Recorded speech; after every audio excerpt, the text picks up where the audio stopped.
भारतीय चित्रपट सृष्टीच्या चंदेरी पडद्यावरील भारत अखेर काळाच्या चक्रव्यूहात ज्येष्ठ अभिनेते, चित्रपट कथालेखक, दिग्दर्शक, चित्रफित संकल्प, हिंदी चित्रपट रसिकांचे चाहते मनोज कुमार यांनी पश्चिम मुंबईतील कोकिळाबेन अंबानी रुग्णालयात आज दिनांक 4 एप्रिल 2025 रोजी सकाळीच वयाच्या 87व्या वर्षी अखेरचा श्वास घेतलाय। अशा महान अष्टपैलू अभिनेत्यास अलविदा करताना सर्व रसिकांच्या वतीने भावपूर्ण श्रद्धांजली। मूळच्या हरिकिशन गिरी गोस्वामी उर्फ मनोज कुमार यांचा जन्म 24 जुलै 1937 मध्ये एबटाबाद येथे झाला। फाळणीनंतर एबटाबाद पाकिस्तानचा हिस्सा झाल्यावर त्यांच्या आई वडिलांनी भारताची निवड केली आणि ते निर्वासित भारतवासी म्हणून दिल्लीत राहण्यास आले। फाळणीचे दुःख मनोज कुमार यांनी स्वतः डोळ्यांनी पाहिले। लहानपणापासून त्यांना अभिनयात रुची होती, तर अशोक कुमार, दिलीप कुमार व कामिनी कौशल यांचे ते चाहते होते। ग्लॅमर विश्वात त्यांचे पाऊल पडताच त्यांची नावं बदलत गेली।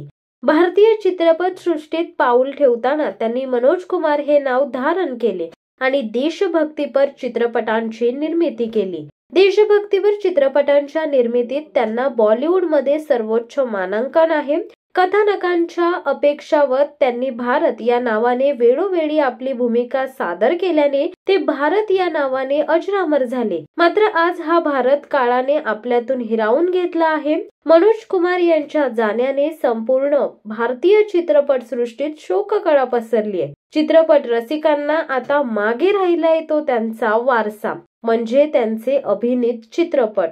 सन 1957 मध्ये फॅशन या चित्रपटातून पदार्पण करणाऱ्या मनोज कुमार यांचा कांच की गुडिया व सुप्रसिद्ध निर्माते दिग्दर्शक विजय भट यांचा मनोज कुमार माला सिन्हा अभिनीत हिमालय के गोद में प्रदर्शित झाला आणि मनोज कुमार यांच्या क्रेझी प्रोडक्शन्सला आरंभ झालाय। सरकार विरोधी खटला जिंकणारे आजपर्यंतचे मनोज कुमार हे एकमेव चित्रपट निर्माते म्हणून सर्वांनाच ज्ञात आहेत। मनोज कुमार यांच्या धाडसी वृत्तीचे अनेक किस्से आहेत। 10 नंबरी या चित्रपटाच्या विरोधात भारतीय माहिती व प्रसार मंत्रालयाने त्यांच्यावर खटले भरले।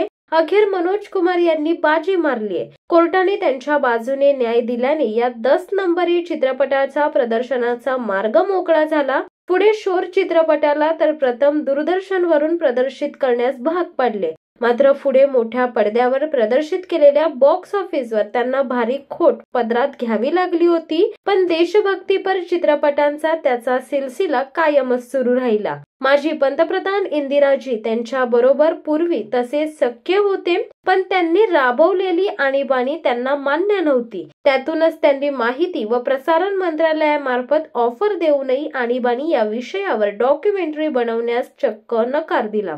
मनोज कुमार यांनी निर्मिती केलेल्या देशभक्तीपर 10 नंबरी, शोर, उपकार, पत्थर के सनम, रोटी कपडा और मक्कान, संन्यासी आणि क्रांती यांसारख्या मल्टी स्टार्टर चित्रपटांचा ताफाच आता त्यांची जिवंत आठवण म्हणून आपल्यासाठी मोलाची ठरणार आहे। या महानायका शिवसत्ता टाइम्सच्या सर्व परिवारातर्फे त्यांच्या स्मृतीस अभिवादन व भावपूर्ण श्रद्धांजली। शिवसत्ता टाइम्ससाठी देवेंद्र मोरे, मुंबई। दे धडक बेधडक वृत्त देणाऱ्या आपल्या शिवसत्ता टाइम्स न्यूज चॅनलला लाल बटन दाबून सबस्क्राईब करा आणि बेल आयकॉनला क्लिक करायला विसरू नका।